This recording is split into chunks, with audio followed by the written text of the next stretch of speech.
Bismillahirrahmanirrahim. Assalamualaikum warahmatullahi wabarakatuh.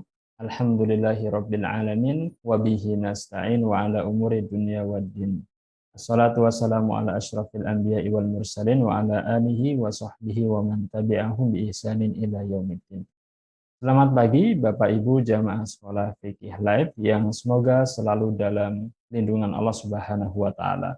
Alhamdulillah seperti biasa di Sabtu pagi ini kita melanjutkan kajian kita seputar fikih muamalah yang tentunya kajian kita hari ini akan diampu oleh guru kita, oleh Ustadz kita, Ustadz Wildan Jauhari LC, yang alhamdulillah juga beliau sudah hadir di tengah-tengah kita.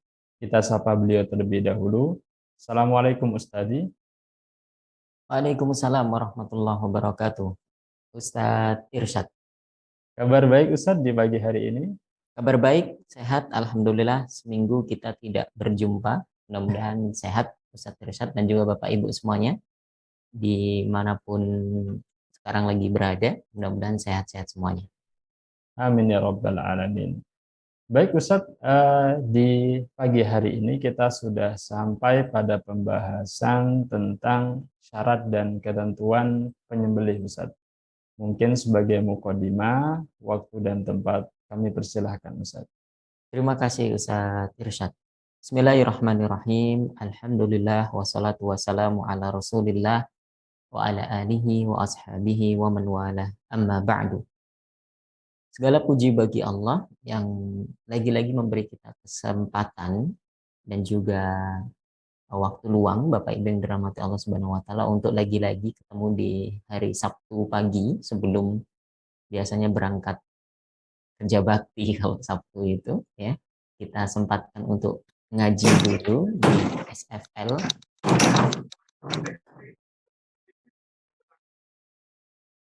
Oke, di SFL pagi hari Sabtu kita ketemu dengan mata kuliah fikih kuliner. Jadi kalau saya boleh mereview sedikit di pertemuan yang lalu kita membahas tentang muqaddimah fikih kuliner yang kedua yaitu terkait dengan adzaba'ih atau penyembelihan.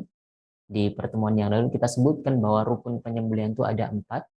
Ya, yang pertama adalah penyembelih itu sendiri, kemudian hewan yang disembelih dan juga alat untuk menyembelih, dan yang keempat adalah cara menyembelih. Ya, cara menyembelih. Nah, pagi hari ini kita akan lanjutkan di bab penyembelihan ini khusus terkait dengan rukun yang pertama yaitu adzabih atau si penyembelih itu sendiri. Jadi hari ini kita akan membahas syarat dan ketentuan dari orang yang kemudian sah penyembelihannya. Lalu nanti kita juga akan sama-sama belajar ternyata ada pihak-pihak tertentu yang kemudian kalau dia itu menyembelih hewan, maka hewannya tidak halal atau tidak boleh kita makan, menjadi haram begitu ya. Kemarin di pertemuan yang lalu kita sudah sepakat bahwa ya secara garis besar hewan itu dibagi menjadi 2, hewan darat dan hewan air. Meskipun di dalam tafsilnya atau rinciannya nanti hewan darat bisa termasuk ya unggas itu dimasukkan hewan darat, kemudian hasyarat hewan-hewan kecil juga masuk di dalam hewan darat. Nah, para ulama sepakat, kita pun juga sepakat bahwa yang namanya hewan darat ini baru halal dikonsumsi atau dimakan kalau dia disembelih dengan syar'i, sembelihan yang syar'i. Nah, rukun sembelihan 4 itu dan hari ini kita akan bahas terkait dengan adzabih atau syarat dan ketentuan dari penyembelih itu sendiri. Begitu kira-kira Ustadz Irsyad alur berpikirnya. Jadi hari ini kita selesaikan di syarat dan ketentuan dari penyembelih. Begitu Ustadz Irsyad. Baik Ustadz, kita langsung masuk ke buku. Kita langsung baca Ustadz. Naam, tafadhal. Baik Ustadz, syarat dan ketentuan penyembelih. Poin yang A, yang disepakati keharamannya. Penyembelih yang kemudian sembelihannya haram untuk dimakan ialah seorang kafir non-ahli kitab, seperti seorang yang musyrik atau politeis, wasani atau penyembah berhala, seorang ateis atau mulhid, orang yang murtad meskipun dari kalangan ahli kitab, dan orang zindik. Hal ini merupakan kesepakatan para ulama atau ijma berdasarkan firman Allah Subhanahu wa taala dalam Quran surat Al-Maidah ayat ketiga. Oke, kita baca yang kita kasih warna merah saja. Itu poinnya atau syahidnya. Baik, Ustaz, Allah Subhanahu wa taala berfirman wa ma uhilla li ghairillahi bihi. Kemudian juga berfirman wa ma dubiha 'alan nusubi. Diharamkan bagimu memakan bangkai darah, daging babi, daging hewan yang disembelih atas nama selain Allah, yang tercekik, yang terpukul, yang jatuh, yang ditanduk, yang diterkam binatang buas kecuali yang sempat kamu menyembelihnya, dan diharamkan bagimu yang disembelih untuk berhala. Dari ayat di atas, para ulama menyimpulkan bahwa haram hukumnya menyembelih hewan dalam rangka persembahan kepada selain Allah Subhanahu wa taala. Berdasarkan hal ini, Dr. Wabah Az-Zuhaili mengatakan haram mengonsumsi daging yang diimpor dari negara yang mayoritas penduduknya menyembah berhala seperti Jepang, atau negara komunis seperti Rusia dan Tiongkok, atau negara yang tidak beragama samawi seperti India, sebagaimana juga haram hukumnya memakan daging sembelihan sekte Batinia, kecuali yang kemudian memeluk agama Islam dan meninggalkan agamanya yang lalu. Dalam Al-Fiqhu Al-Islami wa Adillatuhu, Dr. Wabah Az-Zuhaili mengatakan, wa bina'an alaihi tahrumu al-luhum al-mustawridah minal bilad al-wataniyah kal-Yaban awi syuyu'iyah karusia wasin au allati la tadinu bidinin samawiyin kal-Hind kama tahrumu dhabihatul batiniyah illa man thabata imanuhu bil islami wa taraka millatahu. Baik, ini poin yang pertama. Jadi saya pengen balik lagi ke daftar isi dulu, Ustaz Irsyad, Baik, Ustaz. tolong ditampilkan. Nah, bahwa syarat dan ketentuan penyembelih nanti ada poin-poin tersendiri. Pertama kita bahas yang disepakati keharamannya. Kalau seseorang menyembelih dan sembelihannya ini menjadi haram, disepakati oleh seluruh ulama, bagaimana ketentuannya? Siapa sih orang yang kemudian kalau menyembelih itu sembelihannya menjadi haram untuk kita konsumsi, kan begitu.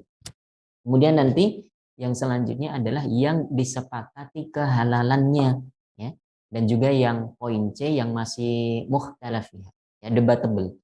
Nanti ada sembelihan ahli kitab, sembelihan orang majusi, sembelihan orang sabiah, kemudian orang murtad, perempuan dan anak-anak, orang gila dan mabuk, sembelihan pencuri dan gosip, dan seterusnya. Nanti kita masuk ke poin yang terakhir, ini sebagai kesimpulan saja, ketentuan umum syarat penyembelih yang kemudian bisa halal atau bisa haram. Oke, kita masuk tadi yang pertama, yang disepakati keharamannya adalah kalau penyembelih itu seorang kafir non ahli kitab. Kita kan tahu ya, ya lawan muslim itu ya kafir gitu. Nah, kafir ini banyak cabangnya. Ada kafir ahli kitab, ada kafir non ahli kitab, ya. Siapa itu ahli kitab? Yahudi dan Nasrani. Kalau non ahli kitab maka seluruh orang kafir, ya, selain Yahudi dan Nasrani. Meskipun Yahudi dan Nasrani itu juga orang kafir juga.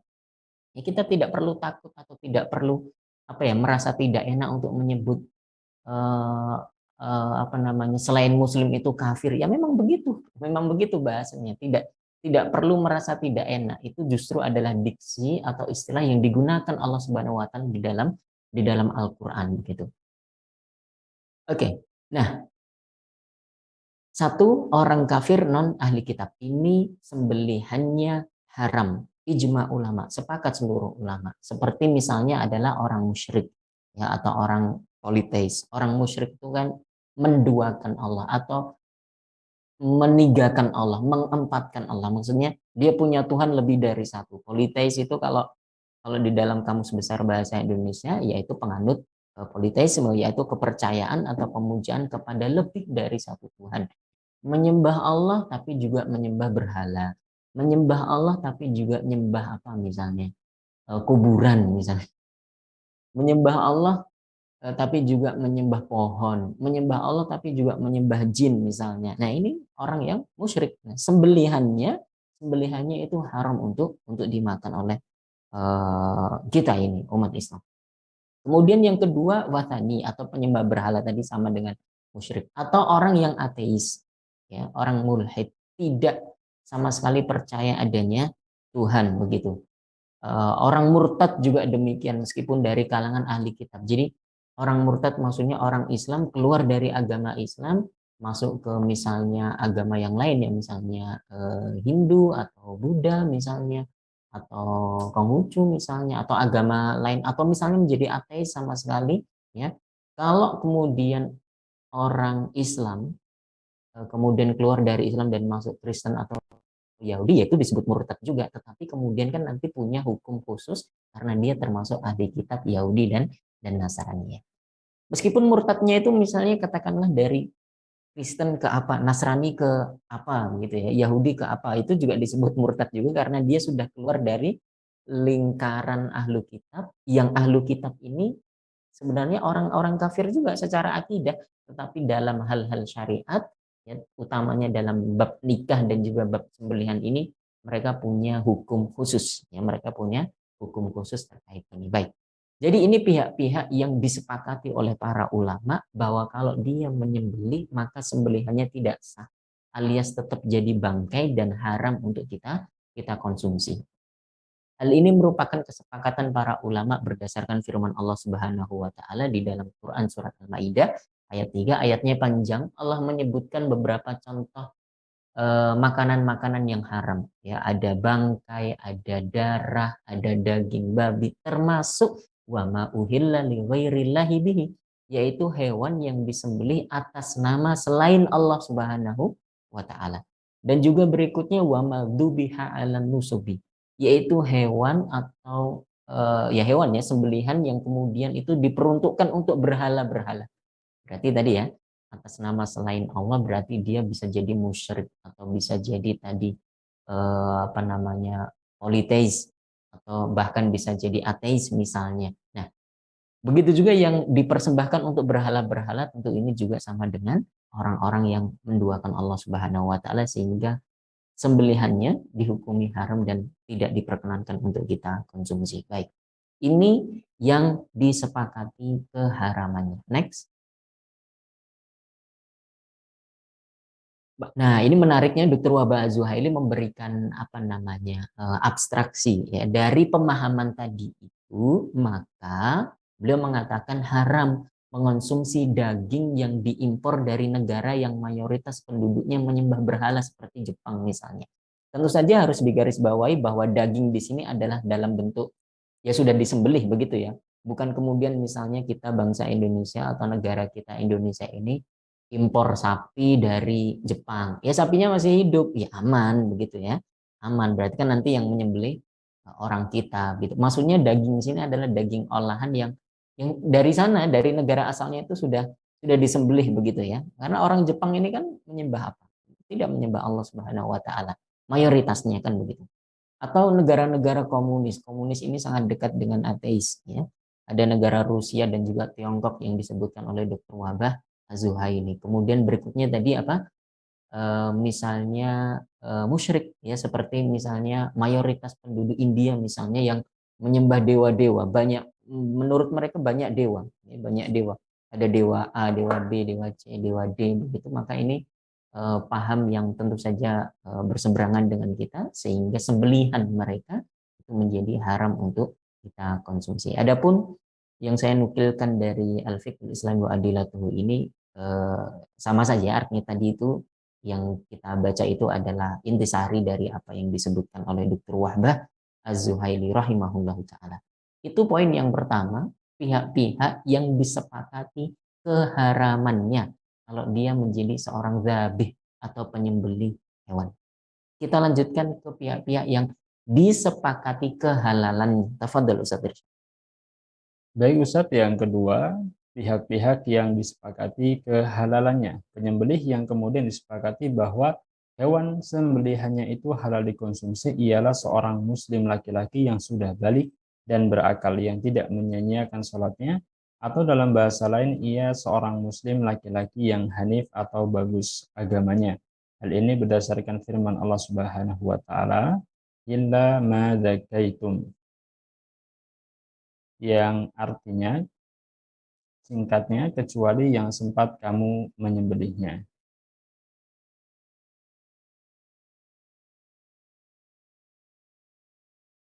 Kemudian khitab dalam potongan ayat yang dimaksud ditujukan kepada muslimin, yaitu muslim laki-laki. Ibnu Rushd mengatakan bahwa para ulama sepakat yang halal sembelihannya adalah orang yang memenuhi 5 syarat. Beragama Islam, berjenis kelamin laki-laki, kemudian sudah balik, berakal, dan tidak menyia-nyiakan sholatnya.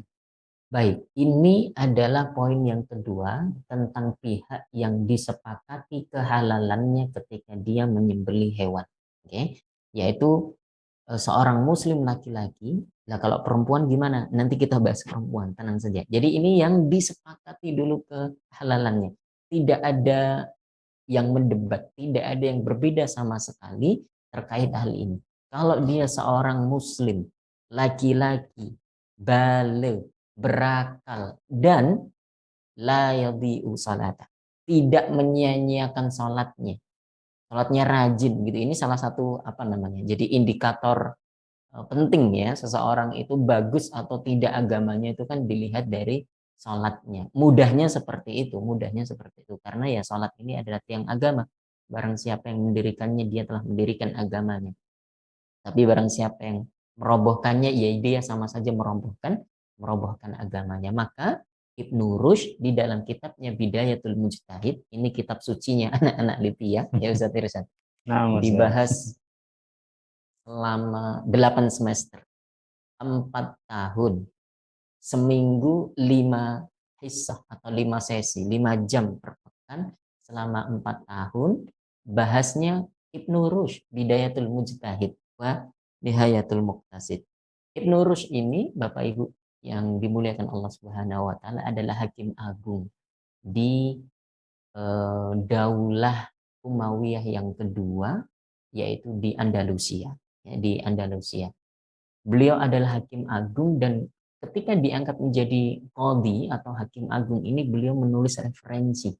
Sebenarnya referensinya ini untuk pribadi dirinya sendiri, ya. Jadi beliau menulis referensi untuk dijadikan ya pegangan catatan untuk selama dia berkarir sebagai hakim agung itu. Tetapi saking bagusnya tulisannya itu, saking rincinya dan saking sistematisnya, kemudian oleh para ulama sepanjang zaman itu justru dijadikan buku pegangan referensi fikih muqarron yang salah satu yang terbaik hingga saat ini ya. Jadi referensi perbandingan fikih yang terbaik itu salah satunya adalah karya Al-Qadhi Ibnu Rushd yang namanya Bidayatul Mujtahid wa Nihayatul Muqtasid. Oke. Beliau menyebutkan bahwa para ulama sepakat yang halal sembelihannya adalah orang yang memenuhi 5 syarat ini. Pertama apa? Dia seorang muslim. Oke. Yang kedua laki-laki. Yang ketiga balik, berakal dan tidak menyia-nyiakan salat. Kalau 5 hal ini terkumpul dalam seseorang, maka no debat. Seluruh ulama sepakat sembelihannya halal.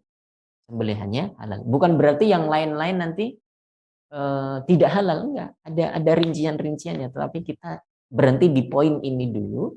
Kalau dia seorang muslim laki-laki yang beragama Islam, laki-laki baligh, akil dan tidak menyia-nyiakan salatnya, maka sembelihannya sah, halal menurut ijma ulama, disepakati oleh seluruh seluruh seluruh ulama dari timur sampai barat, utara, selatan, dulu dan sekarang, ya semuanya sepakat sembelihan orang yang semacam ini hukumnya halal. Oke, kita selesai dari poin yang sepakat halal dan yang disepakati keharamannya. Saya kira mudah. Nah, yang menjadi penting adalah poin yang ketiga ini, Ustaz Irsyad, yaitu yang masih debatable, ya, yang masih menjadi ranah khilaf di antara para ulama. Kalau poin ini nanti para ulama berbeda pendapat. Poin ini nanti para ulama berbeda pendapat karena dalilnya begini, atau sababul khilafnya atau sebab perbedaan para ulama itu di titik ini misalnya. Nah, apa saja itu? Oke, kita sudah ringkaskan di antara poin-poin besar yang menjadi perbedaan para ulama khusus dalam kasus dzabih atau penyembelih ini. Di antaranya yang pertama adalah sembelihannya ahli kita. Sembelihannya ahli kita. Oke. Tafadhal Ustaz Irsyad. Baik Ustaz, dan para jemaah, kita sekarang masuk ke poin yang debatable atau yang masih diperselisihkan status penyembelihannya. Yang pertama, sembelihan ahli kitab. Para ulama sepakat atas kebolehan memakan sembelihan ahli kitab berdasarkan firman Allah Subhanahu wa taala, "Wa ta'amul ladzina utul kitaba hillun lakum wa ta'amukum hillun lahum." Makanan atau sembelihan orang-orang yang diberi Alkitab itu halal bagimu dan makanan kamu halal pula bagi mereka. Sembelihan ahli kitab hukumnya halal, yaitu pada satu, makanan sembelihan yang memang halal dalam syariat mereka. Yang kedua, mereka tidak mengharamkannya atas diri mereka. Misalnya seperti daging babi, meskipun dalam proses penyembelihannya kita tidak tahu apakah menyebut nama Allah Subhanahu wa taala atau tidak. Kemudian yang keempat, meskipun sembelihan itu ditujukan untuk gereja atau perayaan hari besar mereka. Ibnu Abbas mengatakan bahwa sembelihan orang Yahudi dan Nasrani ahli kitab ini dihalalkan sebab mereka beriman kepada Taurat dan juga Injil. Artinya, para ulama semua sepakat sembelihan ahli kitab ini halal dimakan jika memenuhi poin-poin berikut ini. Yang pertama, semua ahli kitab kecuali Nasrani Arab dari Bani Bahra, Tanuk, dan Taglib. Mereka ini dianggap bukan ahli kitab karena mengingkari kitab-kitab samawi yang diturunkan. Kemudian yang kedua, mereka menyembelih untuk diri mereka sendiri bukan untuk orang lain atau hal lain. Kemudian yang ketiga, jelas diketahui bahwa mereka menyebut Allah Subhanahu wa taala ketika menyembelih. Kemudian yang keempat, yang disembelih adalah hewan yang memang halal dalam syariat mereka, yakni Taurat dan juga Injil. Ketika semua poin di atas terpenuhi, maka tidak ada perbedaan pendapat di kalangan ulama terkait kehalalan sembelihan ahli kitab. Oke, sampai di sini dulu Ustadz Irsyad. Ini di poin sembelihan ahli kitab ini kita perlu memetakan dulu mana poin-poin yang disepakati, kemudian mana nanti poin-poin yang masih menjadi perbedaan para ulama.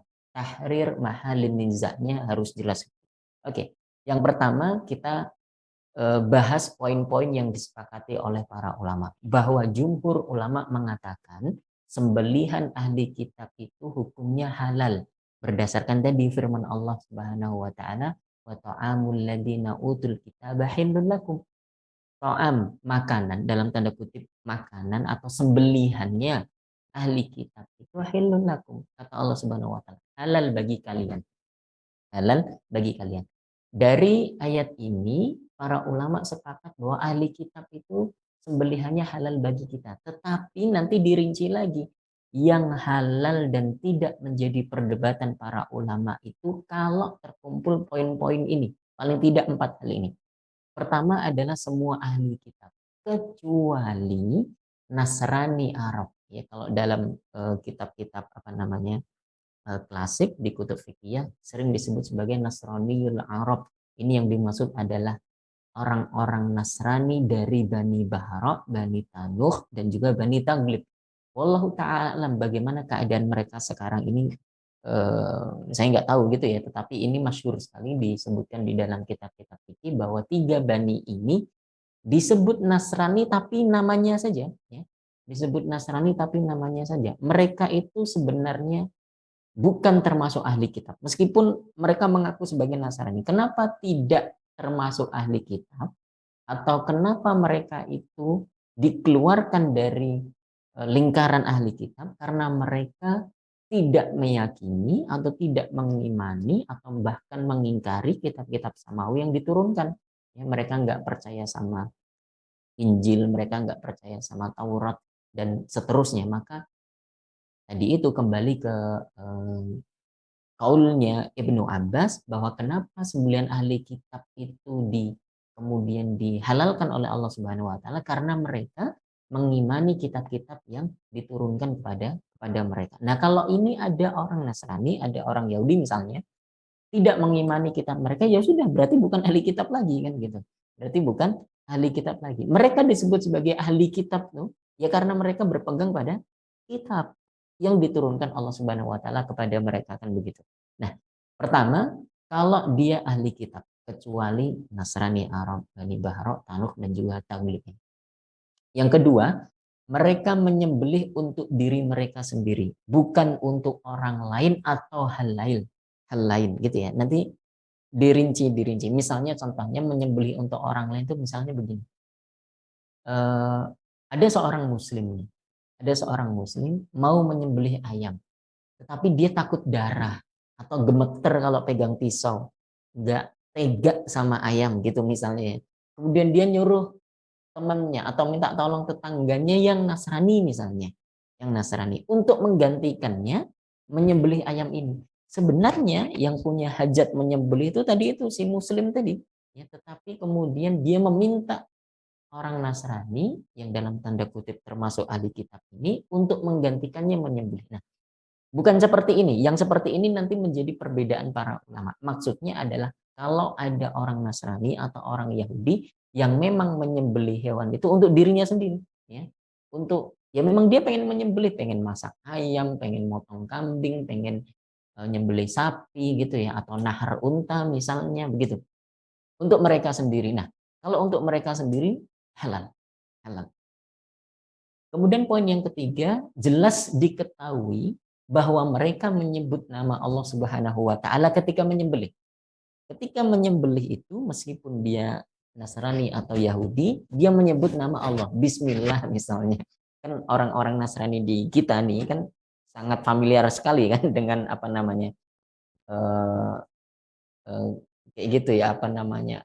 Kosakata-kosakata atau istilah-istilah keislaman. Orang Nasrani di kita tuh kalau datang ya assalamualaikum gitu loh, kok salam gitu ya. Kemudian kalau dapat nikmat alhamdulillah, kalau jatuh astagfirullah, innalillah, itu kayak gitu itu biasa begitu di kita. Nggak tahu ya, mungkin Bapak Ibu atau Ustadz Irsad bisa beda lagi lingkungannya, tapi kalau di lingkaran saya itu dulu teman-teman saya itu kok kayak sudah biasa yang seperti itu. Nah, kalau jelas diketahui orang Yahudi atau orang Nasrani ini ketika menyembelih menyebut nama Allah, Bismillah, atas nama Tuhan yang Maha Esa misalnya, atas nama Allah misalnya, halal, alhamdulillah halal.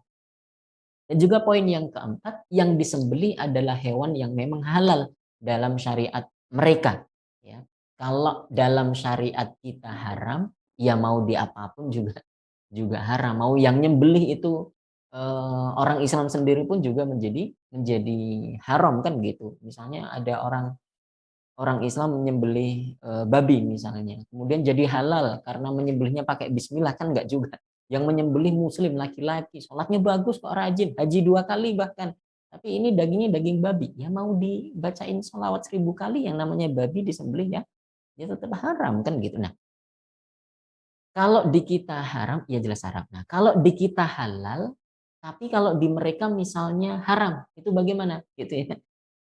Nanti itu yang terjadi yang ada perbedaan pendapat di antara para ulama. Kalau hewan yang disembelih itu menurut agama mereka, menurut syariat mereka, di dalam Taurat dan Injil itu memang diharamkan.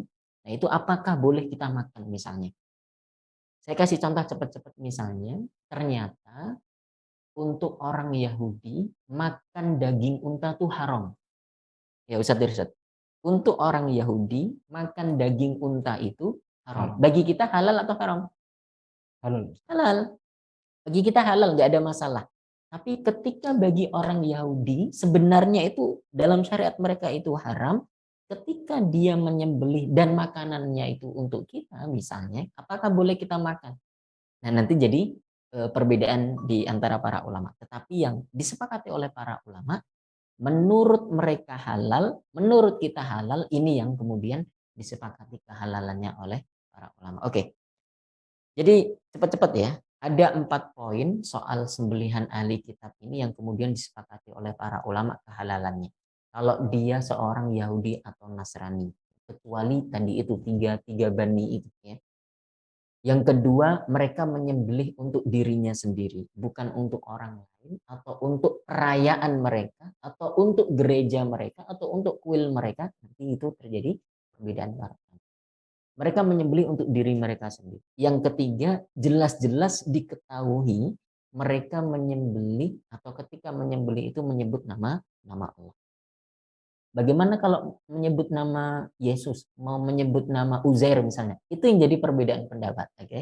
Tapi ya kalau Yahudi atau Nasrani ini menyembelih atas nama Allah Subhanahu wa taala, jelas-jelas kita ketahui itu. Dan yang keempat adalah hewannya ini halal, baik dari sisi syariat mereka maupun syariat kita. Kalau 4 poin ini terkumpul, seluruh ulama sepakat sembelihan ahli kitab yang seperti ini nih loh, yang kemudian dihalalkan bagi kita umat Islam.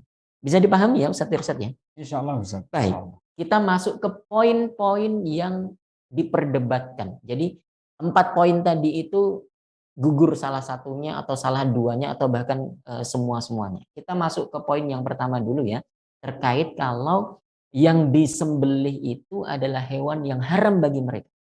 Hewan itu sebenarnya haram dalam syariat mereka, tapi mereka sembelih dan dikasih ke kita misalnya sebagai umat Islam. Bagaimana hukumnya? Silakan dibaca Ustaz. Baik Ustaz, para ulama berbeda pendapat dalam hal ini, yaitu ketika yang disembelih adalah hewan yang diharamkan dalam syariat mereka, yakni ahli kitab, misalnya daging unta dan lemak murni bagi orang Yahudi. Hal ini sebagaimana yang disebutkan di dalam Al-Quran Al-Karim. Allah Subhanahu wa Ta'ala berfirman, wa 'alal ladzina hadu harramna kulla dzi dzufrin wa minal baqari wal ghanami harramna 'alaihim shuhumahuma illa ma hamalat zuhuruhuma awil hawaya aw makhtalata bi'admin dzalika jazainahum bibaghihim wa inna lasadiqun.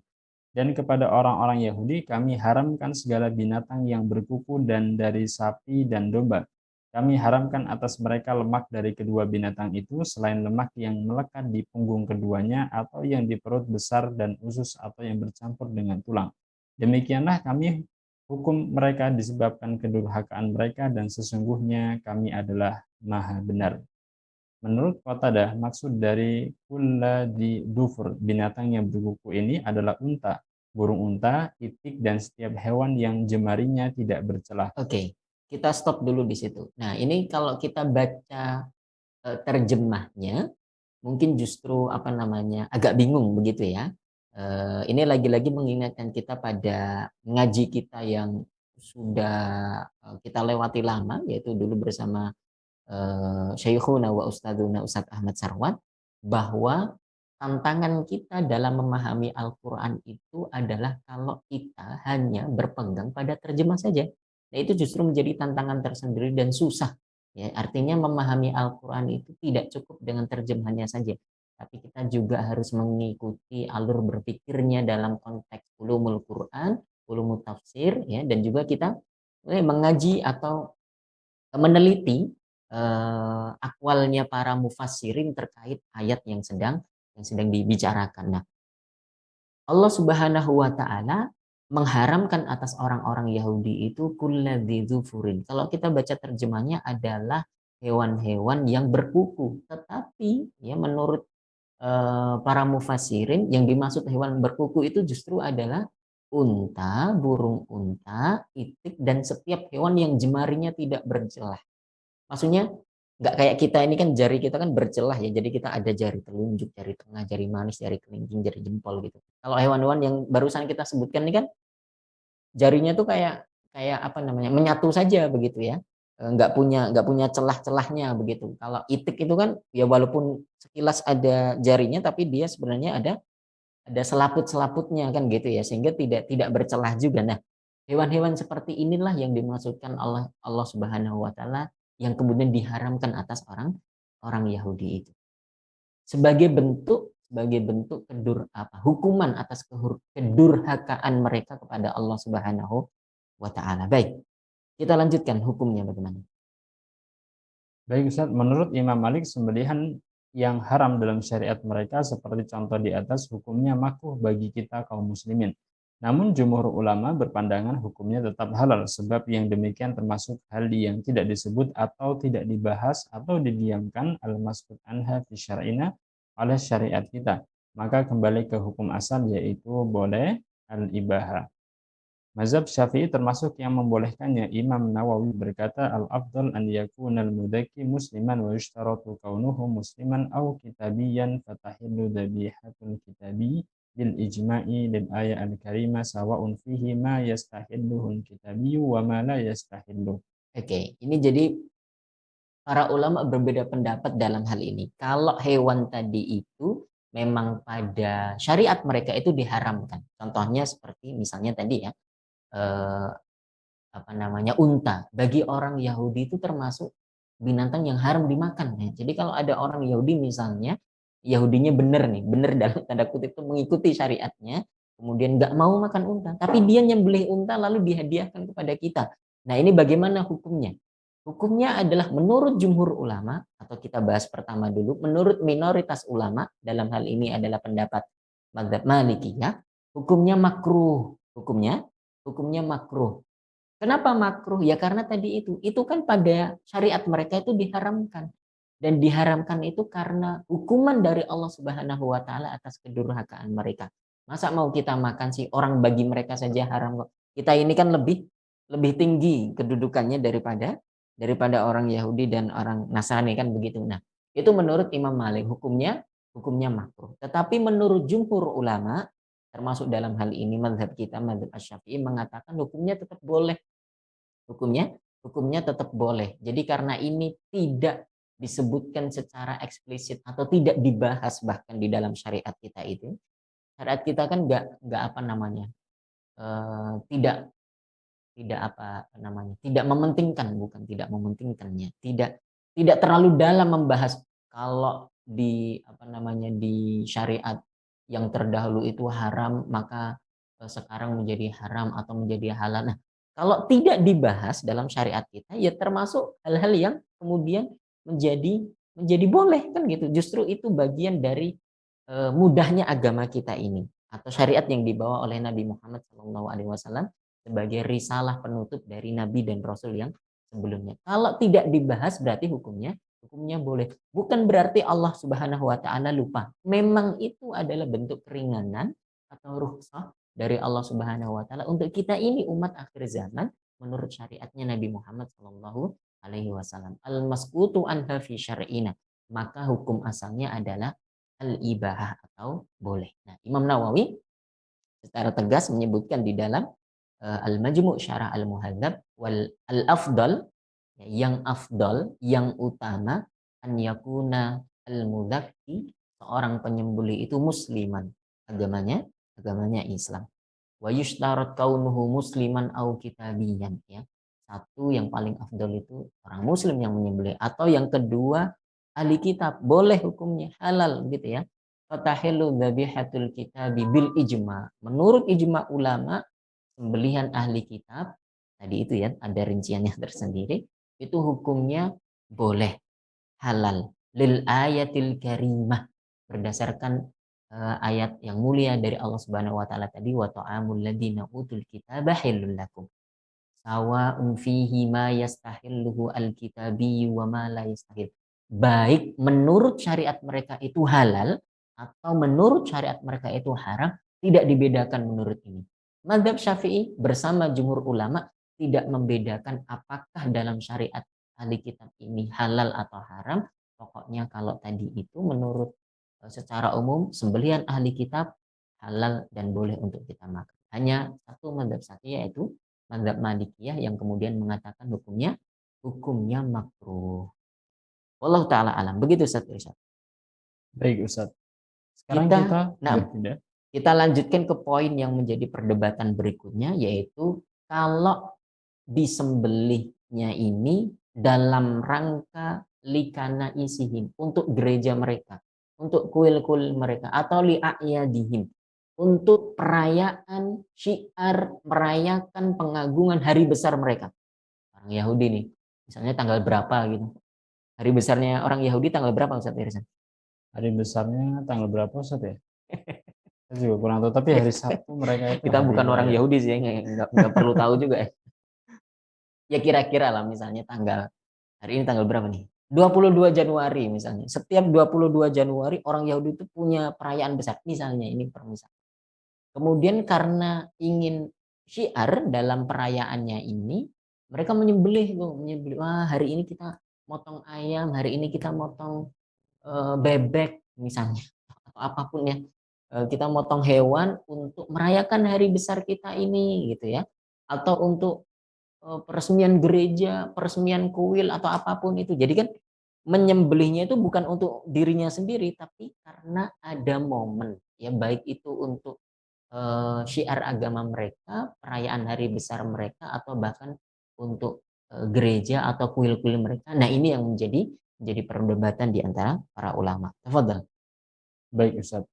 Sembelihan yang dilakukan oleh ahli kitab yang diniatkan untuk gereja atau kuil mereka atau dalam rangka perayaan hari besar mereka hukumnya makruh menurut mazhab Maliki, Syafi'i dan Imam Ahmad dalam salah satu riwayatnya. Yang demikian karena di dalamnya mengandung unsur pengagungan dan syiar untuk kesyirikan mereka. Dan juga dalam menyembelih hewan tersebut mereka meniatkan dalam hatinya untuk selain Allah Subhanahu wa taala. Dengan begitu, maka hampir bisa dipastikan mereka tidak menyebut nama Allah Subhanahu wa taala. Dr. Waba Al-Zuhaili mengamini pendapat ini dan mengatakan bahwa inilah yang paling benar. Oke, ini pendapat dari sebagian ulama. Tadi misalnya mazhab Maliki, Syafi'i, dan juga salah satu riwayat dari Imam Ahmad mengatakan hukumnya makruh. Tapi coba ya kita bedah ini pendapat ini. Saya agak bingungnya begini, Ustadz Irsyad. Disebutkan di dalam Al-Fiqhul Islam wa Adilatuhu bahwa tukrahu indal Malikiyah wa Syafi'iyah wa Imam Ahmad fi ahadi riwayatihi. Hukumnya makruh kalau sembelihan tadi itu karena perayaan hari besar mereka atau dipersembahkan untuk gereja atau kuil mereka. Dr. Waba Azwaili menggunakan istilah makruh. Tetapi kemudian di paragraf berikutnya beliau mengatakan karena di dalamnya, kenapa makruh? Alasannya karena di dalam perayaan mereka atau momen itu tadi itu terdapat pengagungan dan juga syiar untuk kesyirikan mereka. Dan juga dalam menyembelih hewan tersebut. Maka mereka meniatkan, karena orang Yahudi atau Nasrani atau ahlul kitab tadi itu kan, karena momen perayaan besar, mereka menyembelih kan berarti bukan untuk dirinya, tapi karena mengagungkan momen itu, sehingga di dalam hatinya itu bisa kemungkinan besar nggak ada Allah gitu ya, nggak akan menyebut nama Allah, tapi untuk merayakan hari ini, hari itu, momen ini, momen itu kan begitu. Maka kemungkinan besar pula tidak akan menyebut nama Allah Subhanahu wa taala di situ, maka hukumnya menjadi makruh. Nah, Dr. Wahab Az-Zuhaili mengamini pendapat ini, tetapi yang perlu ditelisik lagi atau yang tadi saya bilang agak bingung ini, ternyata Imam An-Nawawi di dalam Al-Majmu' menyatakan bahwa wal madhab, maksudnya pendapat resmi madhab Asy-Syafi'i justru mengharamkan yang seperti ini. Jadi kalau ada ahli kitab, orang Yahudi atau orang Nasrani menyembelih bukan untuk dirinya, tetapi dalam rangka perayaan hari besar mereka atau dipersembahkan untuk kuil atau gereja mereka, menurut pendapat yang resmi, yang muktamad di dalam madhab Asy-Syafi'i, hukumnya haram, hukumnya haram. Nah, inilah yang jadi apa namanya perbedaan pendapat yang tadi saya bilang bahwa di dalam Al-Majmu' Imam An-Nawawi menyatakan hukumnya haram, tegas begitu. Nah, tetapi Dr. Wahab Az-Zuhaili menyatakan bahwa ini sebagian ulama ada yang tidak sampai kemudian ke taraf haram, tetapi hanya memakruhkan saja. Kenapa makruh? Ya tadi itu karena adanya pengagungan, adanya syiar terhadap hari besar mereka, perayaan mereka, dan itu tidak tidak apa namanya, tidak kemudian menjadi anjuran bagi kita atau bahkan harus kita hindari. Masa sih umat Islam kok malah ikut membesarkan, ikut memviralkan barangkali gitu ya, ikut merayakan ibadahnya umat lain, kan ini kan enggak banget kan begitunya. Itu kira-kira perbedaan pendapatnya begitu, Ustaz Irsyad. Baik Ustaz. Kita masuk ke poin berikutnya ya. Ini tadi soal, nah tadi kan sepakat kalau ahli kitab menyebut nama Allah, diketahui secara pasti menyebut nama Allah ketika menyembelih halal, alhamdulillah. Bagaimana pertanyaannya kalau diketahui secara pasti menyebut nama selain Allah Subhanahu wa taala? Tafadhol. Baik Ustaz, misalnya ada seorang Nasrani yang menyembelih hewan dan menyebut nama Yesus Al-Masih, atau seorang Yahudi menyebut nama Uzair, maka mayoritas ulama mengharamkan sembelihan tersebut berdasarkan firman Allah Subhanahu wa taala, "Wa ma uhinna li ghairillahi bih." Daging hewan yang disembelih atas nama selain Allah Subhanahu wa taala. Juga firman Allah Subhanahu wa taala, wa la ta'kulu mimma lam yudhkar ismullahi alaihi wa innahu lafisq wa inna syayatina la yuhuna ila awliyaihim liyujadilukum wa in ata'tumuhum innakum lamusyrikun. Dan janganlah kamu memakan binatang-binatang yang tidak disebut nama Allah ketika menyembelihnya. Sesungguhnya perbuatan yang semacam itu adalah suatu kefasikan.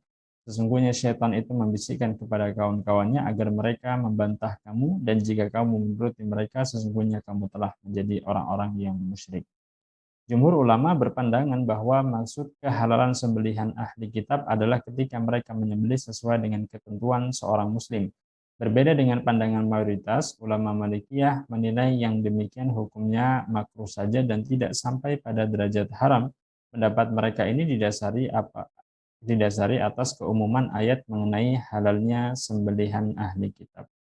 Yaitu Allah Subhanahu wa taala sudah mengetahui bahwa mereka para ahli kitab ini akan mengatakan dan menyebut nama selain Allah ketika mereka menyembelih hewan, dan juga bahwa menyebut nama Tuhan yang hakiki ketika menyembelih bukanlah bentuk peribadatan mereka. Maka ketika mereka menyebut nama Allah atau nama selain Allah atau tidak menyebut nama sama sekali mempunyai nilai yang sama dan setara. Adapun jika tidak diketahui apakah seorang ahli kitab menyebut nama Allah Subhanahu wa taala ketika menyembelih, jumhur ulama berpendapat hukumnya boleh untuk dimakan. Menurut satu riwayat, pendapat ini adalah juga yang dipegang oleh sahabat mulia Ali bin Abi Thalib radhiyallahu anhu. Radhiyallahu taala anhu. Sampai di sini dulu Ustadz Irsyad. Kita bedah satu persatu. Kalau diketahui secara pasti ahli kitab, orang Yahudi atau orang Nasrani ini ketika menyembelih hewan itu menyebut nama Allah, sepakat halal. Sepakat halal. Kalau diketahui orang ahli kitab atau Yahudi Nasrani ini ketika menyembelih hewan itu menyebut nama selain Allah, ini yang jadi perbedaan pendapat di antara para ulama. Jumhur ulama mengatakan hukumnya haram. Ya itulah maksud dari ayat Allah Subhanahu wa taala tadi, wa ma uhilla li ghairillahi bihi. Ketika hewan itu disembelih bukan atas nama Allah Subhanahu wa taala. Ya itu maksudnya. Ketika ada orang Nasrani menyembelih demi nama Yesus misalnya, demi nama Isa Al-Masih misalnya, atau ada orang Yahudi menyembelih demi Uzair misalnya, gitu ya. Ya itulah yang dimaksud ayat tadi itu, maka menjadi satu dari beberapa poin yang kemudian diharamkan oleh Allah Subhanahu wa taala. Itu menurut jumhur ulama. Lagi-lagi pendapat atau madhab Maliki menjadi madhab yang minoritas ya, di poin ini. Yang menurut madhab Maliki enggak sampai haram, tapi makruh saja. Ya makruh saja. Bagaimana? Ini juga berdalil dari ayat Al-Quran tadi itu, keumuman ayat wa ta'amul ladina utul kitaba halal lahum itu menjadi pegangan kuat madhab Maliki untuk kemudian menganggap ayat yang tadi menjadi dalil jumhur itu bukan mukhassis, bukan kemudian mengkhususkan keumuman ayat dari wa ta'amul ladina utul kitaba halal lakum. Jadi dia tetap umum begitu saja. Mau apa namanya? Ahli kitabnya begini begitu ya. Kemudian tadi itu apa namanya, menyembelihnya pakai nama Allah atau tidak begitu, ya enggak menjadi masalah di mazhab Maliki karena itu menjadi keumuman ayat wa ta'amul ladina utul kitaba halal lakum. Tetapi menurut jumhur ulama enggak, ayat tadi itu umum tapi ada mukhassisnya, ada yang mengkhususkannya, yaitu ayat-ayat yang menyebutkan kalau disebut nama selain Allah maka menjadi haram. Nah, kemudian mazhab Maliki juga punya argumentasi lain. Begini, ya Allah Subhanahu wa taala itu kan sudah tahu bahwa yang namanya orang Yahudi, orang Nasrani itu kalau menyembelih hewan itu ya jarang atau mungkin hanya sedikit saja yang bakal menyebut nama Allah kan begitu. Ya Allah pasti sudah tahu hal itu. Ya Allah kan Rabbul Alamin tahu. Justru semuanya itu sudah misalnya ditakdirkan oleh Allah Subhanahu wa taala. Allah tahu. Dan meskipun Allah tahu, katakanlah begitu ya. Dan Allah tahu, Allah tetap menyebutkan wa ta'amul ladina utul kitaba halal lakum. Padahal Allah tahu tadi itu orang Yahudi dan Nasrani itu biasanya nggak nyebut nama Allah. Tapi Allah malah jelaskan sembelihan orang Yahudi dan Nasrani ahli kitab itu halal bagimu. Oke, itu pegangan mantap Maliki. Yang kedua, dan juga menyebut nama Tuhan itu bukan termasuk ibadah menurut orang Yahudi dan Nasrani. menurut orang Yahudi dan Nasrani, ini menurut perspektifnya madzhab Maliki, menyebut nama Tuhan ketika menyembelih hewan itu bukan termasuk praktek ibadah. Jadi mereka ya nggak apa namanya, nggak terlalu ngeh dengan itu. Mau menyebut oke, mau nggak menyebut juga oke, atau menyebut yang lainnya misalnya juga nggak jadi masalah karena itu bukan bagian dari ibadah mereka menurut madzhab Maliki. Maka ini nilainya setara. Mau disebut nama Allah, mau disebut nama selain Allah, mau tidak menyebut nama apapun, nilainya sama saja. Yang penting Allah sudah berfirman, wa ta'amul ladzina utul kitaba halal lakum. Sembelihan orang ahli kitab itu halal bagimu kaum muslimin, kan gitu. Itu menjadi pegangan mantap Maliki sehingga mengatakan hukumnya hanya makruh saja. Tetapi menurut jumhur ulama, mayoritas ulama tetap tadi itu berpegang pada ayat-ayat yang menyatakan kalau tidak disebut nama Allah berarti haram. Mohon maaf, kalau disebut nama selain Allah. Kalau disebut nama selain Allah itu kemudian haram. Nah, ada satu poin tambahan lagi yaitu kan tadi kalau jelas diketahui menyebut nama Allah halal.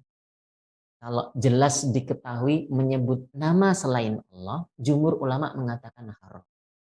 Yang ketiga, gambaran yang ketiga atau situasi yang ketiga adalah kalau tidak diketahui ketika menyembelih ini menyebut nama Allah atau tidak. Tidak diketahui sama sekali, ya, tidak diketahui sama sekali. Dua yang pertama itu diketahui secara pasti. Yang ketiga ini tidak diketahui sama sekali apakah ketika orang Yahudi Nasrani ini ketika menyembelih itu menyebut nama Allah atau tidak, maka dalam situasi seperti ini jumhur ulama berpendapat hukumnya boleh untuk dimakan. Hukumnya boleh untuk dimakan, dan menurut salah satu riwayat ini adalah pendapat dari sahabat mulia Sayyidina Ali bin Abi Thalib radhiyallahu taala anhu. Begitu kira-kira khulasah atau ringkasannya Ustaz Irsyad. Jadi kalau diketahui secara pasti ahli kitab ini menyembelih dengan menyebut nama Allah, alhamdulillah halal. Kalau diketahui secara pasti ahli kitab ini ketika menyembelih menyebut nama selain Allah untuk Yesus, Isa Al-Masih, Uzair, ya gitu ya, maka menurut jumhur ulama hukumnya haram. Hukumnya haram. Kalau tidak diketahui sembelihan ahli kitab ini, kita nggak ngerti, kita punya tetangga Nasrani atau tetangga Yahudi, kita main dikasih opor ayam aja, kan kita nggak tahu dia ini menyembelihnya tadi pakai Bismillah apa enggak, pakai apa, nggak tahu sama sekali, maka hukumnya halal menurut jumhur ulama. Begitu kira-kira ringkasannya. Ini kemudian slide berikutnya ini eh, apa namanya, ini jadi tambahan informasi saja bagi saya pribadi. Ini nanti mudah-mudahan menambah apa namanya catatan ketika nanti jadi satu buku, tapi ringkasannya seperti tadi yang kita sudah bahas. Kita pindah ke poin berikutnya Ustadz Irsyad, yaitu sembelihannya Majusi. Baik Ustaz. Jumhur ulama berpendapat bahwa sembelihan dan hasil buruan orang Majusi hukumnya haram. Hal ini disebabkan karena mereka termasuk orang musyrik yang meyakini ada dua pencipta di dunia ini, pencipta kebaikan dan pencipta keburukan. Keharaman sembelihan orang Majusi juga didasari oleh sabda Nabi Muhammad SAW, "Sannu bihim sunnata ahli kitab ghaira nakihi nisaihim wala akili dhabaihihim." Perlakukanlah mereka orang Majusi itu sebagaimana ahli kitab, kecuali jangan nikahi perempuannya dan jangan makan sembelihannya. Juga hadis lain riwayat Imam Ahmad dari Qais al-Asadi, Nabi Muhammad SAW, "Innakum nazaltum bi farisin minan nabti, fa idza ishtaraitum lahman fa in kana min yahudiyyin aw nasraniyyin fakulu, wa in kana dhabihata majusiyyin fala ta'kulu." Kalian akan mendatangi negeri Persia, apabila kalian membeli daging dari orang Yahudi atau Nasrani, makanlah. Tapi jika itu sembelihan orang Majusi, maka jangan dimakan. Adapun sebagian ulama di antaranya Abu Saur membolehkan memakan sembelihan Majusi berdasarkan keumuman penggalan hadis di atas. Perlakukanlah mereka orang Majusi itu sebagaimana ahli kitab. Baik, khulasatul kalam, ringkasan dalam bab ini, bagaimana hukumnya sembelihan orang Majusi. Jumhur ulama, mayoritas ulama mengatakan hukumnya haram karena orang Majusi itu sama dengan orang musyrik. Mereka itu meyakini bahwa ada dua pencipta, Khaliqul Khair wa Khaliqus Syarr. Mereka ada dewa kebaikan, dewa keburukan. Setiap kebaikan yang ada di dunia ini ada satu penciptanya sendiri. Setiap keburukan yang ada di dunia ini mereka juga apa namanya? Ada yang menciptakannya sendiri ya. Kemudian mereka bingung, nyembah apa nih? Nyembah api kemudian begitu ya. Pokoknya seperti itulah. Mereka termasuk orang orang musyrik. Jumhur ulama memasukkan orang Majusi ini sebagaimana orang musyrik sehingga sembelihannya itu diharamkan hanya satu saja eh, minoritas ulama ya diantaranya adalah Abu Thawr tadi itu yang disebutkan bahwa boleh hukumnya memakan sembelihan kaum Majusi atau orang-orang Majusi ini. Nah, apa yang mendasari perbedaan pendapat di antara para ulama dalam poin ini adalah soal riwayat hadis yang datang dari Nabi Muhammad Shallallahu Alaihi Wasallam. Jumhur ulama menyebutkan hadisnya tadi itu ya sannu bihim sunnata ahli kitab bahwa perlakukan orang-orang Majusi itu sebagaimana orang-orang ahli kitab kecuali ini ada tambahannya kecuali dalam bab nikah dan juga dalam bab sembelihan artinya ahli kitab itu sembelihannya halal, ahli kitab itu boleh dinikahi gitu ya, tapi kalau orang Majusi enggak ya, dia sama seperti ahli kitab sama sih tapi dalam dua poin tadi itu berbeda. Tidak boleh menikahi orang Majusi, tidak boleh memakan sembelihan orang orang Majusi. Itu yang menjadi pegangan dari jumhur ulama. Tetapi sebagian ulama yang mengatakan tetap boleh itu lagi-lagi kembali ke hadis yang sama. Yang menurut yang membolehkan tadi itu hadis Nabi yang valid itu hanya sampai kalimat sannu bihim sunnata ahlil kitab saja. Ya, yang ghairo tadi lanjutannya itu tambahan. Nah, itu menjadi perdebatan para ulama, ya. Yang valid itu yang perlakukan orang Majusi itu sebagaimana ahli kitab. Maka termasuk menikahinya juga boleh, termasuk memakan sembelihannya juga juga boleh. Jadi dalam bab ini yang menjadi sebab perbedaan pendapat para ulama adalah soal kevalidan hadis yang datang dari Nabi Muhammad Shallallahu Alaihi Wasallam. Wallahu taala alam. Kita pindah ke yang ketiga, sembelihannya kaum Sobi'ah. Baik Ustaz, para ulama berbeda pendapat mengenai sembelihan para penganut Sabi'ah, yaitu orang-orang yang berada di antara Majusi dan Nasrani, yang juga mengimani pengaruh bintang-bintang tertentu menjadi tiga pendapat. Yang pertama dari mazhab Hanafi berpendapat bolehnya sembelihan mereka karena dianggap sama dengan ahli kitab. Kemudian yang kedua mazhab Maliki mengatakan haramnya sembelihan mereka karena menilai penganut Sabi'ah sama dengan orang musyrik. Kemudian dari mazhab Syafi'i merincikan jika dalam pokok-pokok agamanya banyak kesamaan dengan ahli kitab maka sembelihannya halal, namun jika banyak perbedaan maka hukumnya haram. Baik, kaum Sobi'ah ini disebutkan beberapa kali, 2 kali atau 3 kali di dalam Al-Quran, salah satunya di Quran surat Al-Baqarah ayat 62. Allah Subhanahu wa taala berfirman, "Innalladzina amanu walladzina hadu wan nasara wasabiina man amana billahi wal yaumil akhir wa amila salihan," dan seterusnya itu disebutkan orang-orang yang beriman, Yahudi, Nasrani dan Sabiin ini ya, kaum Sabiah ini orang yang disebutkan para ulama mereka itu beragama mirip-mirip orang Majusi tapi juga mirip-mirip orang Nasrani ya. Kemudian mereka meyakini adanya pengaruh dari bintang-bintang tertentu, yang menyembah bintang ini, menyembah bintang itu. Ya. Kemudian kalau bintang ini begini artinya, dan seterusnya. Ya. Menjadi 3 pendapat. Sembelihan orang Sobiah ini, para ulama berbeda pendapat. Mazhab Hanafi mengatakan sembelihan mereka boleh. Karena menurut mazhab Hanafi, kaum Sobiah ini mirip dengan ahli kitab. Mirip dengan ahli kitab. Dihukumi mirip dengan ahli kitab sehingga sembelihannya boleh. Yang kedua, mazhab Maliki mengatakan mutlak haram. Karena menurut mazhab Maliki, kaum Sobi'ah ini lebih dekat persamaannya dengan orang-orang musyrik gitu ya. Kalau dalam mazhab kita mazhab Asy-Syafi'i yang kemudian ini dipuji oleh Dr. Wahbah Az-Zuhaili dalam kitabnya Al-Fiqhul Islami wa Adillatuhu, ini tafsir yang bagus ya. Ini pendapat yang aula ya karena merinci, tidak mutlak sebagaimana Hanafi membolehkan, tidak pula mutlak sebagaimana mazhab Maliki mengharamkan. Mazhab Syafi'i mengatakan kalau di dalam praktek-praktek agama mereka atau pokok-pokok ajaran mereka itu lebih banyak kesamaannya dengan ahlu kitab, maka sembelihannya halal. Tapi kalau dalam praktek agama mereka itu lebih banyak perbedaannya dengan ahlu kitab, maka otomatis lebih dekat ke orang musyrik sehingga hukumnya haram. Begitu kira-kira khulasatul kalam soal hukum sembelihan orang Sabi. Kita lanjut ke poin berikutnya, Ustadz Iris. Baik, Ustaz. Sembelihan orang murtad. Tafadhol. Baik. Imam Nawawi menegaskan dalam kitabnya Al-Majmu' Syar' Al-Muhazzab bahwa sembelihan orang yang murtad hukumnya haram. Ini adalah pendapat resmi mazhab Syafi'i dan jumhur ulama. Di antaranya Imam Abu Hanifah, Ahmad, Abu Yusuf, Muhammad bin Al-Hasan, dan Abu Saur. Namun ada pula yang menilainya sebatas makruh dan tidak sampai pada taraf haram. Di antaranya yang berpendapat makruh ialah As-Sauri.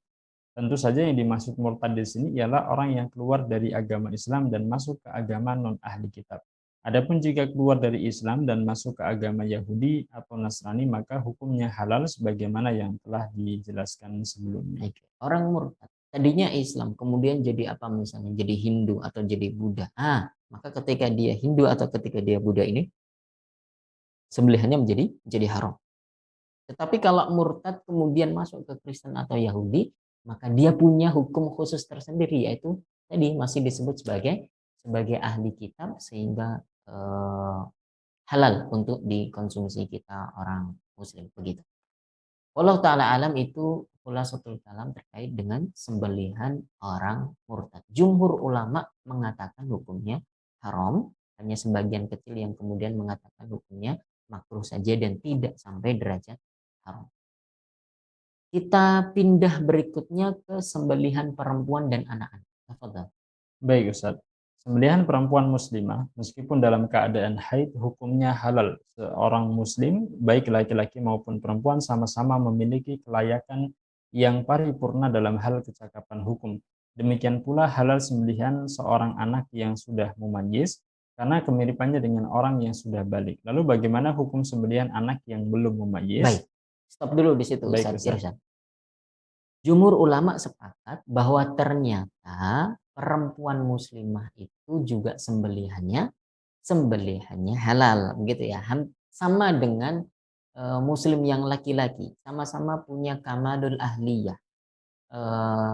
Cakap hukumnya itu sempurna begitu ya, sempurna. Tetapi memang nanti banyak para ulama mengatakan yang afdol, yang aula tetap laki-laki yang menyembelihkan begitu. Nanti ada rinciannya sendiri karena laki-laki itu dianggap lebih kuat misalnya, atau misalnya ya pada umumnya begitulah. Pada umumnya laki-laki dulu kan gitu ya, yang pertama gitu, baru kemudian perempuan. Tetapi secara kecakapan hukum ini setara dan seimbang.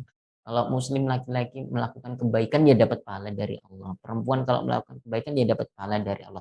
Soal kecakapan hukum seimbang dan setara tidak dibedakan, tetapi paling soal afdoliyah saja atau urutan begitu, yang mana yang lebih afdol dan lebih utama dalam hal menyembelih. Tetapi secara umum perempuan juga halal dan sah sembelihannya.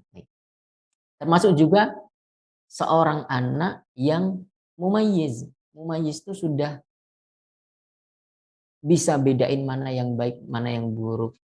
Sudah nyambung kalau diajak ngobrol gitu ya. Tahu ini kompor tuh panas, setrika tuh panas begitu, kemudian tidak dimainin dan seterusnya. Itu namanya mumayyiz. Para ulama di dalam kutub ya menyebutkan kalau sudah bisa makan sendiri, kalau sudah bisa ke belakang sendiri, itu juga disebut anak yang mumayyiz meskipun belum balik. Jumhur ulama mengatakan anak yang sudah mumayyiz itu juga halal dan sah sembelihannya karena dikiaskan dengan anak yang sudah balik. Sebagaimana jumhur ulama juga sepakat anak yang mumayyiz itu juga sah sholatnya, bahkan kalau ngimamin sholat itu juga sah kan begitu. Pertanyaannya, bagaimana hukum sembelihan anak yang belum mumayyiz? Anak yang belum mumayyiz ini bagaimana para ulama memandangnya? Tafadhol Ustaz. Baik, Ustaz.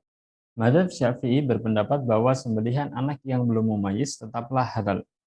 Hanya saja makruh disebut halal sebab seorang anak meski masih kecil secara umum ia sudah memiliki niat dan kehendak. Namun jumhur ulama berpikiran lain, sembelihan anak yang belum mumayyiz dianggap tidak sah sebab ia belum memiliki niat dan kehendak. Juga belum bisa memahami tata cara penyembelihan seperti bagian mana yang seharusnya terpotong dari hewan yang disembelih dan hal-hal lainnya. Baik, ini soal anak kecil yang belum mumayyiz. Menurut mazhab Syafi'i tetap sah meskipun makruh, tetap sah gitu ya. Kenapa sah? Ya karena namanya anak kecil, misalnya kalau memotong itu ya niatnya tuh pengen memotong gitu loh. Pengen motong, pengen nyembelih. Jadi sudah ada qasdun wa iradah, sudah ada niat dan kehendak meskipun itu dari anak kecil untuk memotong hewan sembelihan.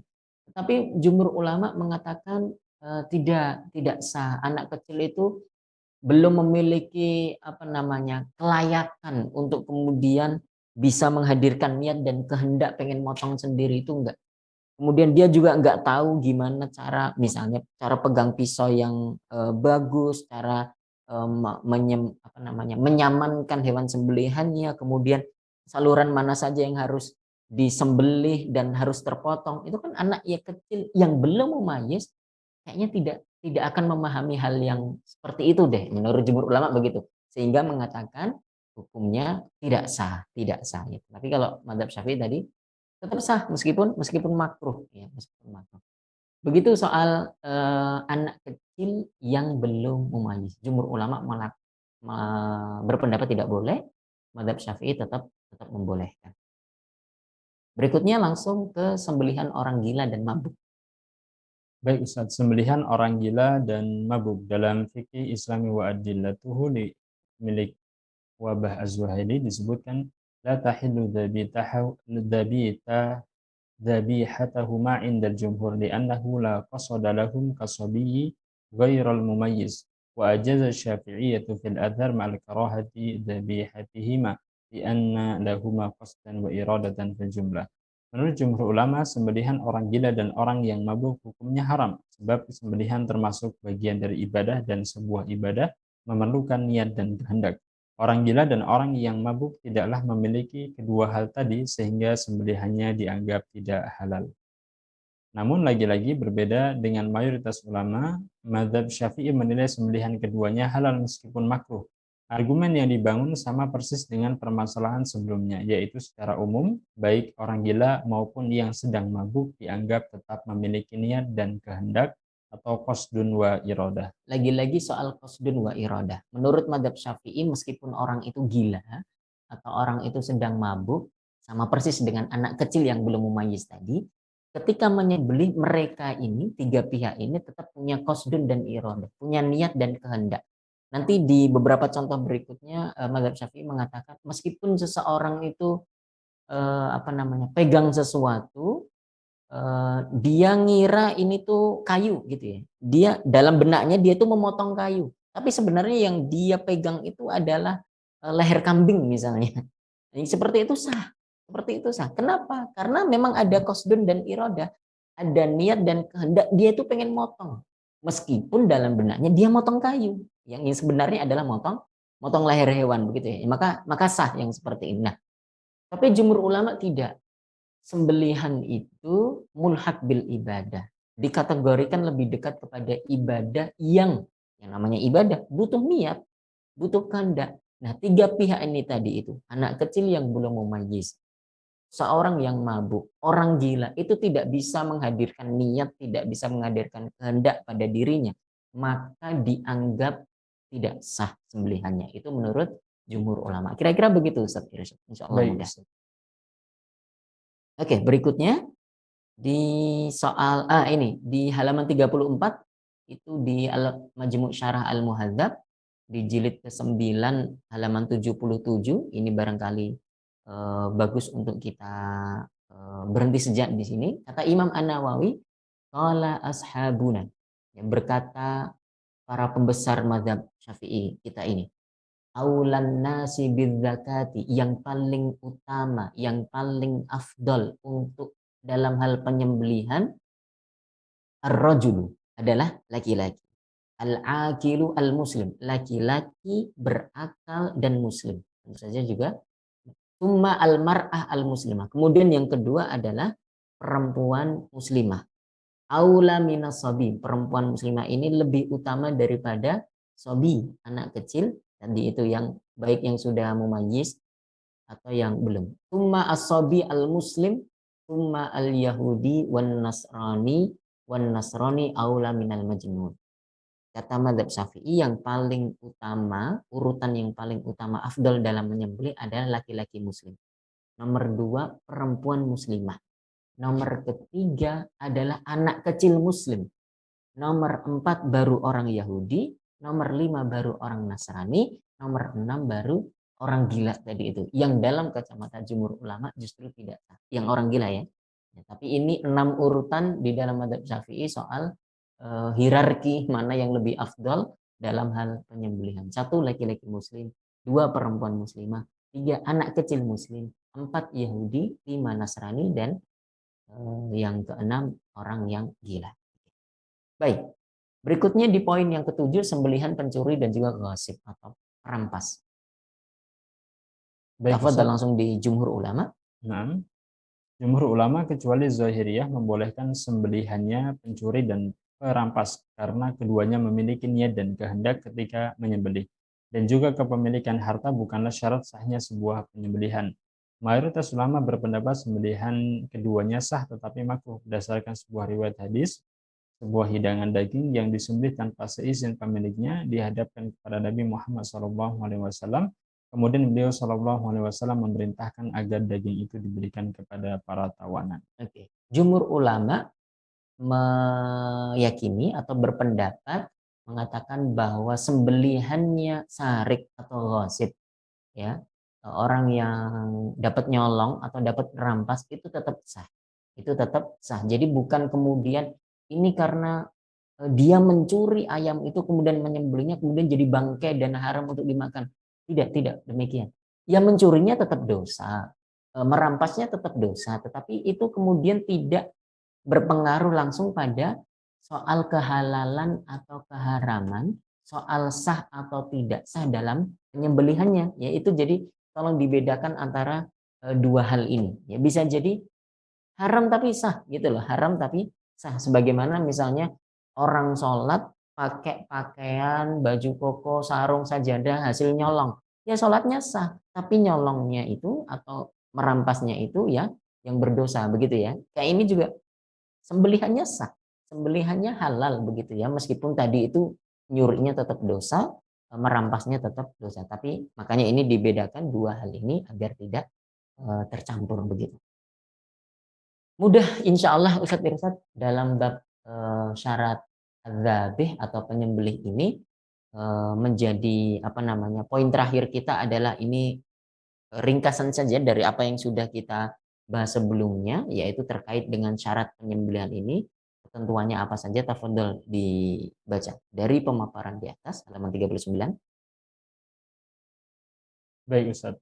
Dari pemaparan di atas bisa disimpulkan bahwa secara garis besar syarat dan ketentuan penyembelihan adalah yang pertama, orang yang sudah mumayyiz dan berakal baik seorang muslim atau dari golongan ahli kitab, baik ahli kitab zimmi maupun harbi.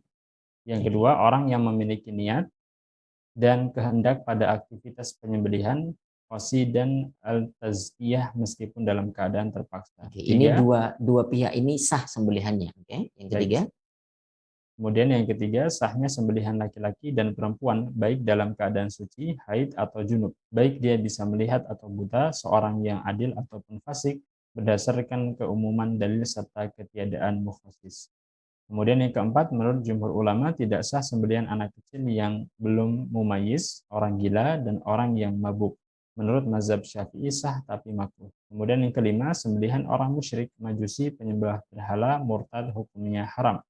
Yang keenam, secara umum para ulama memakruhkan sembelihan Nasrani atau Yahudi, orang fasik dan yang meninggalkan sholat, yakni tarikus sholat.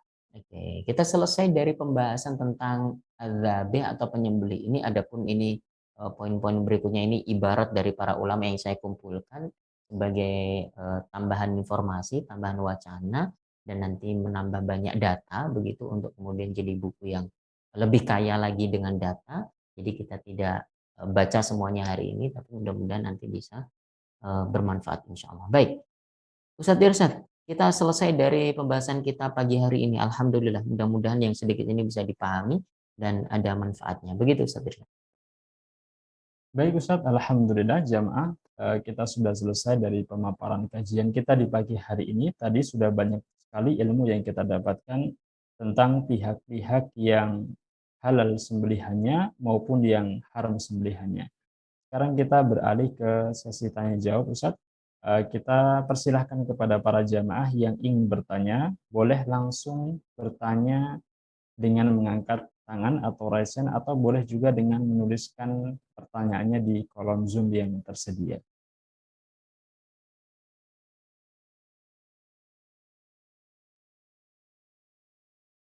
Baik Ustaz, di sini sudah ada Pak Hijrah yang sudah mengangkat tangan. Kami persilahkan Pak Hijrah terlebih dahulu. Waalaikumsalam, terima kasih Zat. Waalaikumsalam warahmatullahi wabarakatuh.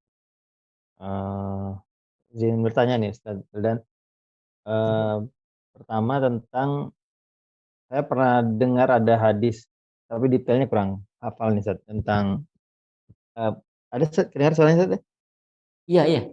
Ya, Zat. Nah, tentang kalau sembelihan makanan yang disajikan kepada kita kaum muslimin dan kita tidak tahu ini disembelih apa tidak, maka baca bismillah sebagai penyembelihan di tempat kita makan itu gitu. Yang pertama itu, apa betul ada dalam syariat itu? Jadi kita membaca hewan makanan yang harus disembelih, tapi kita nggak tahu ini disembelih dengan cara yang syariat apa tidak, maka kita membaca bismillah sebagai sembelihan pada saat itu supaya menjadi syar'i gitu. Yang pertama itu. Kemudian yang kedua tentang produk makanan yang sembelihan dari negara-negara yang ahli kitab, tapi disembelihnya kita nggak tahu nih, pakai mesin atau mereka potong secara syariat mereka gitu. Yang seperti itu bagaimana hukumnya, Ustaz? Itu aja, Ustaz. Terima kasih, Ustaz. Baik, ini susah-susah pertanyaan dari Pak Hijrah. Yang pertama tadi terkait dengan hadis bahwa kalau kita misalnya tidak tahu satu olahan daging atau sembelihan yang diberikan kepada kita, ini bagaimana cara menyembelihnya, apakah disebut nama Allah atau tidak, begitu ya? Kemudian ya, Ustaz. Ya, kamu baca bismillah kemudian makan, ya itu betul. Ada hadisnya, cuma tadi belum saya tuangkan di dalam tulisan tadi itu, bahwa itu sama dengan kaul jumhur tadi, bahwa kalau kita tidak mengetahui apakah daging ini disebut nama Allah atau tidak, ya, asalkan itu dari ahli kitab, maka jumhur ulama mengatakan halal. Jumhur ulama mengatakan halal. Berbeda halnya kalau kita tidak yakin apakah ini dari ahli kitab atau dari orang musyrik atau dari orang majusi atau dari orang ateis misalnya. Nah, yang seperti ini disebutkan di dalam Al-Majmu' Syarah Muhadzab. Imam Nawawi mengatakan kalau engkau menemukan satu daging, nggak tahu siapa yang menyembelih, tetapi daging ini berada di wilayah atau di balad yang ada orang yang potensi haram sembelihannya, maka tinggalkan. Bisa dipahami ya Pak Ijra ya? Kalau kita nemuin daging, oke, kita nggak tahu siapa yang menyembelih. Kalau tadi yang menyembelih kita tahu bahwa ahli kitab, nggak masalah. Meskipun kita tidak tahu dia menyebut atau tidak nama Allah, itu menurut jumhur ulama halal. Tapi ini sama sekali kita nggak tahu siapa yang menyembelih. Pokoknya kita dapat, wah ada kambing nih udah disembelih, udah dikulitin gitu ya. Tapi kita nggak tahu siapa yang menyembelih. Kalau kita berada di tempat atau kawasan yang di situ ada orang-orang yang dikhawatirkan atau orang-orang yang dianggap sembelihannya tidak halal, misalnya kita di kampung tapi kampungnya itu sangat heterogen. Ada orang majusi di situ, ada orang musyrik di situ, ada orang ateis, orang komunis di situ. Maka kata Imam An-Nawawi tinggalkan. Karena ini lebih aman bagi kita. Bisa jadi itu yang menyembelih orang yang tadi itu, yang kalau menyembelih itu memang haram, gitu ya. Terjawab ya Pak Ijrah ya? Ya, nama. Baik. Begitu. Wallahu taala a'lam. Baik, Yang kedua, Ustaz, yang tentang dari negeri ahli kitab. Oh ya, baik. Tapi dipotong pakai mesin, Ustaz. Negara-negara ini kan Nah, ini sebenarnya eh, bisa kok kita untuk ngecek gitu ya, kita bisa cek atau kita bisa taklid, dalam hal ini taklid percaya dengan otoritas tertentu misalnya, atau kita percaya dengan importirnya misalnya, atau kita percaya dengan lembaga yang mendatangkan daging ini misalnya, kita percaya dengan yang menjadi supervisornya misalnya. Nah, kita bisa taklid atau kita gantungkan, oh saya percaya dengan Anda mengatakan ini aman misalnya, alhamdulillah. Alhamdulillah berarti kita hukumi bahwa ya memang pada dasarnya orang itu kalau namanya menyembelih hewan itu ya di apa namanya, disembelih yang seharusnya terpotong begitu ya. Tapi memang susahnya kalau kita betul-betul nggak tahu tadi itu Pak Hijrah. Jawaban sementara begini, ada dua jawaban yang berbeda tergantung apa namanya, pendekatan yang mana. Kalau pakai pendekatan yang dihukumi hukum asalnya bahwa orang itu ketika menyembelih hewan adalah ya dipotong lehernya, dipotong saluran nafasnya, saluran darahnya begitu ya. Pada dasarnya memang seperti itu, orang di seluruh dunia ini menyembelihnya seperti itu, dan kita yakin terhadap hal itu, dan kita yakin bahwa orang yang menyembelih itu memang orang-orang yang kemudian halal sembelihannya, misalnya minimal ahli kitab tadi itu, alhamdulillah. Alhamdulillah kita bisa berpegang pada zon kita itu. Kita bisa berpegang atau menghukumi tadi itu dengan zon atau prasangka kita tadi itu. Ya. Itu pertama. Yang kedua, kalau terjadi hal seperti ini dan itu diketahui dari negara yang memang mayoritasnya itu bukan Muslim, bukan ahli kitab. Maka tadi seperti kata Dr. Waba Az-Zuhaili di dalam Al-Fiqh Islami wa Adillatuhu, ini haram. Karena kemungkinan besarnya nggak beres. Ya. Kalaupun disembelih lehernya, tapi kan zabihnya itu tetap orang yang kemudian haram sembelihannya. Oke. Ini yang kedua. Atau yang ketiga, memang dari sudut pandang atau pendekatan warok atau menjaga diri begitu ya. Artinya, wah ini subhat nih, gitu ya. Samar-samar nih. Saya tidak yakin dengan zon saya yang ini, saya juga tidak pula eh, apa namanya, plong dengan zon saya yang ini, maka lebih baik saya menjauhi saja. Jadi lebih lebih diutamakan waroknya atau menjaga dirinya sehingga tidak mau memakan yang kecuali yang jelas-jelas halal saja. Ya silahkan saja. Artinya pendekatannya bisa macam-macam. Yang penting kita menghukuminya itu ada apa namanya, ada pijakan, ada argumentasi untuk oh kita mau ambil dan mau makan atau kita mau tinggalkan, ada alasannya. Begitu kira-kira Pak Ijrah. Allah taala alam. Nah, Ustaz. Terima kasih, Ustaz. Baik. Baik, terima kasih Pak Hijrah untuk pertanyaannya. Sekarang kita coba beralih ke pertanyaan yang ada di kolom Zoom, Ustaz. Di sini ada Pak Adi dengan permintaan khususnya, Ustaz minta naskahnya yang dipresentasikan boleh atau tidak? Bisa boleh Pak Adi. Insya Allah. Boleh, Ustaz. Baik, Ustaz. Kemudian yang kedua ada pertanyaan dari Ibu Maida Nur Salmia. Ustaz, kalau makanan Nasrani di saat Natal seperti kue-kuenya itu apakah termasuk makanan untuk pengagungan atau makanan untuk mereka sendiri? Sama seperti ketupat saat Lebaran, Ustaz. Baik.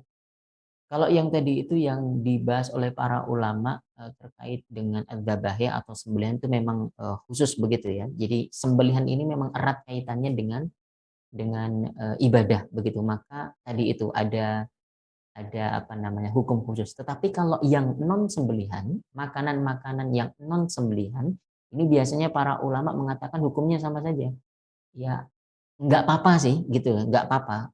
Kayak misalnya Ustadz Irsad kita lagi di Bali gitu ya, kita boleh nggak makan pisang atau kue-kue yang jadi apa namanya, biasanya dipersembahkan di pura-pura gitu, boleh nggak? Boleh-boleh aja sih, Ustaz. Nggak boleh, kan punya orang. ini ini joknya Ustadz Sarwat. Itu kan punya orang ya, harus izin dulu atau apa gitu ya. Kalau dikasih nah baru boleh Boleh, dimakan Ustaz. gitu ya. Kalau main kita ambil gitu aja itu kan punya orang, dimarahin nanti. Kalau yang makanan non sembelihan ini para ulama biasanya mengatakan enggak apa-apa, aman-aman saja begitu ya. Kalau dulu guru kami, Allahu yarham, Dr. Muin, ya, salah satu ulama besar di Solo, beliau pernah mengatakan, jangan mempersulit diri, jangan mempersulit diri. Kalau makanan-makanan non sembelihan, hadiah dari tetangga kita atau kawan-kawan kita yang non muslim, makan saja, terima, alhamdulillah, ucapkan terima kasih. Nanti kalau kamu punya makanan, bagi kepada mereka. Nah, kalau makanan-makanan non sembelihan ini jangan mempersulit diri, jadi terima dan makan saja, itu tidak mengapa. Meskipun itu dalam rangka misalnya momen-momen mereka ya, tapi karena ini non sembelihan, jadi hukumnya memang beda, levelnya itu berbeda dari makanan-makanan yang sembelihan tadi. Tapi lagi-lagi kalau kita mau pakai pendekatan yang tadi itu, pendekatan tasawuf gitu ya. Misalnya ya diterima tetapi kita tidak konsumsi, misalnya kita kasihkan lagi kepada orang karena wah ini kalau saya makan atau saya menerima misalnya berarti saya ridho terhadap perayaan mereka atau apa. Ya bisa jadi kan orang bisa bisa punya apa namanya penilaian seperti itu kan, atau punya standar yang seperti itu kan.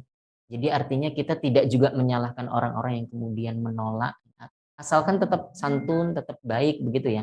Nah, soal ini saya pengen cerita Ustadz Irsyad. Kalau tidak salah ini kisahnya dari Imam Ahmad. Kalau saya tidak keliru, Imam Ahmad atau ya Imam Ahmad. Imam Ahmad tuh pernah ditanya orang, ini sebagai penutup ya barangkali ya sebenarnya. Jadi tadi soal sudut pandang kemudian kita mengambil hukum yang mana atau sikap terhadap hukum yang mana. Imam Ahmad pernah dimintai fatwa, wahai imam, boleh nggak saya sholat pakai baju yang kena eh, cipratan becek tanah gitu ya. Jadi saya mau ke masjid kemudian nggak sengaja terpercik atau terciprat air becek gitu ya di jalan begitu. Kata Imam Ahmad boleh, sah, itu nggak najis gitu ya, itu nggak najis. Dan itu termasuk hal yang sulit untuk dihindari. Ya kita lagi musim hujan, katakanlah misalnya begitu. Orang itu susah untuk bajunya itu bisa 100% bersih dari bercak-bercak misalnya. Boleh silahkan. Jadi tetap sah sholatnya. Nah, tetapi di hari lain, ketika Imam Ahmad ini berjalan ke masjid, juga kena becek tadi itu, beliau pulang ganti baju untuk salat. Pulang ganti baju untuk salat. Ditanya oleh murid-muridnya pada waktu itu, wahai imam, kenapa engkau kontradiktif nih? Kemarin engkau bilang pada seseorang itu boleh kok sholat pakai baju yang kena becek, air becek. Tapi sekarang baju engkau kena becek, tapi engkau ganti dan sholat pakai baju yang baru. Kok beda? Kata Imam Ahmad, dzaka fatwa wa hadza taqwa. Kemarin tuh saya bilang ke orang itu tetap boleh, itu fatwa. Fatwa berdasarkan fikihnya memang boleh, nggak masalah, nggak najis, silahkan sholat sah. Tetapi ini lebih dari fatwa, ini takwa. Sikap kehati-hatian tadi. Masa saya menjumpai Allah, masa saya beribadah kepada Allah dengan baju yang kena becekan tadi. Meskipun sah secara fisik, secara fikih, tetapi hati saya tidak nyaman. Ini bagian dari sikap hati saya supaya saya paripurna ketika di hadapan Allah Subhanahu wa taala dengan sebaik mungkin penampilan. Jadi zakat fatwa wa hadza taqwa. Itu hukum fikih tapi ini adalah ketakwaan hati, Masya Allah. Mudah-mudahan bisa dipahami ya Ustadz Irsad ya begitu, dan jamaah semuanya yang sedikit ini bisa bermanfaat. Kita ketemu lagi pekan depan insya Allah. Gitu. Baik Ustaz, alhamdulillah pertanyaan tadi sekaligus mengakhiri kajian kita di pagi hari ini. Terima kasih kepada Ustadz Wildan untuk ilmunya, untuk waktunya di pagi hari ini. Semoga Allah Subhanahu wa taala selalu melindungi antum agar terus bisa memberikan manfaat dan juga ilmu kepada para jamaah dan secara umum kepada kaum muslimin. Baik para jamaah, tidak terasa kita sudah berada di penghujung acara kita di pagi hari ini. Namun sebelumnya kami menginformasikan kepada para jamaah, barang siapa yang ingin mendukung Rumah Fikih bisa menyalurkan infak terbaiknya melalui rekening yang sudah tertera di layar. Baik melalui Bank Muamalat di nomor 04 kali 6321 atas nama Aini Aryani, atau melalui Bank Syariah Indonesia dengan nomor 3353158410 atas nama Aini Aryani, atau bisa langsung mengklik di rumahfikih.com/donasi, atau bisa men-scan barcode yang sudah tertera di layar masing-masing.